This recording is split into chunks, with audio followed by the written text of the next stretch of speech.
The third season of The White Lotus has a brilliant idea from Jennifer Coolidge. It's difficult to accept that this will be the first season of the HBO series The White Lotus without Tanya McCoy as Mike White gears up for a third season. Fortunately, Coolidge, a renowned genius, has a suggestion for White on how to pay tribute to her persona. Season 2 saw the demise of Tanya, a clueless billionaire with a fondness for the White Lotus hotel chain. She perished as a result of falling for a con in which Tanya's husband Greg conspired with his covert lover to murder her and rob her of her money. She almost got away. After eliminating the group of thugs attempting to strangle her and collecting the money Greg was due under the terms of the McCoy will, Tanya accidentally kills herself by jumping from the boat they were on and smashing her head on another boat after killing the thief crew. This indicates that Greg, whom Tanya was unable to leave out of her will likely inherit her family's wealth. Gross. But according to Coolidge, this should be resolved in the upcoming season, and Greg should perish as a result. In an interview with The Bear's Jeremy Allen White for Variety's Actors on Actors series, Coolidge expressed his optimism that John was still working on Greg.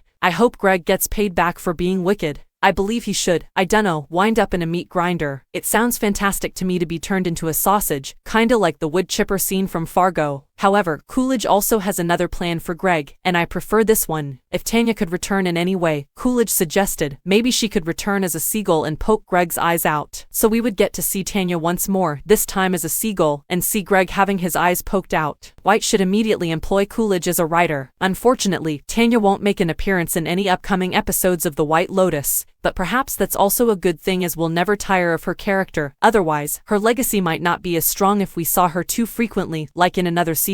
In the conversation, Coolidge discussed why that was significant to both her and White. According to Coolidge, Mike wanted me to die for a number of reasons because he wanted a big, dramatic Italian opera conclusion. But I also think a lot of Tanya. Maybe after another season, people would get tired of her. Perhaps some would say, "Oh my God, Tanya must go." However, one returning performer has already been revealed, Natasha Rothwell, who in season 1 portrayed Tanya's friend and spa staffer Belinda. Belinda will continue to work at the White Lotus. Will she go on vacation before we see her? Whatever happens, Tanya McCoy's spirit will continue to live on via Belinda and, perhaps, Greg's horrible murder.